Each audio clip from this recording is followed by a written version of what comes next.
Al-Imam Moussa ibn Ja'far, alayhi salam, connu sous le nom de Al-Kadm et surnommé Al-Kazm, celui qui dompte sa colère, et de Bab al-Hawa'ij, la porte de l'exaucement des vœux. Il fut le 7e imam des chiites qui naquit en l'an 128 de l'Hégire, dans la période du transfert du pouvoir des Omeyyades aux Abbassides. Après le martyre de son père, l'imam Sadq alayhi salam, il devint l'imam des chiites. Durant son imamat, 35 ans, coïncidé avec le califat d'Abu Ja'far al-Mansour, al-Hadi, al-Mahdi et Haroun al-Rachid. Il fut emprisonné plusieurs fois par al-Mahdi et Haroun et finalement tomba en martyr en l'an 183 Hijri dans la prison de Sindi Bedi Shahik.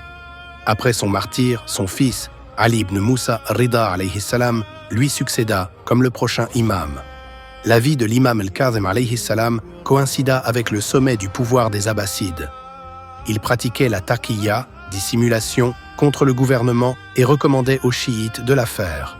Donc, il n'y a aucun rapport de lui prenant des positions explicites contre les califes abbassides ou en ce qui concerne les soulèvements alaouites, comme l'événement de Farq. Cependant, dans ses discours avec les califes abbassides et d'autres, il essaya de montrer l'illégitimité du califat des Abbassides.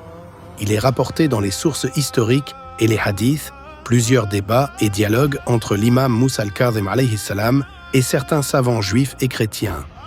Ces dialogues avec les savants d'autres religions furent dans le but de répondre de ces questions. Dans le livre Musnad, l'imam Moussa al-Kazm recueille plus de 3000 hadiths de sa part, dont certains rapportés par Ashab al-Ijma', les narrateurs fidèles qui ne rapportent que des hadiths authentiques. Il élargit également le système de la députation et nomma des personnes comme ses représentants dans différentes régions. Au début de son imamat, les sectes ismaélisme, Fatahiyya et Naousiyya, et après son martyr, le Waqifiyya furent formés. Les sources chiites et sunnites lui nommèrent comme El-Kazm, celui qui dompte sa colère, et El-Abd Saleh, saint serviteur. Les éminentes sunnites respectaient le 7e imam des chiites en tant qu'un savant religieux et visitèrent sa tombe.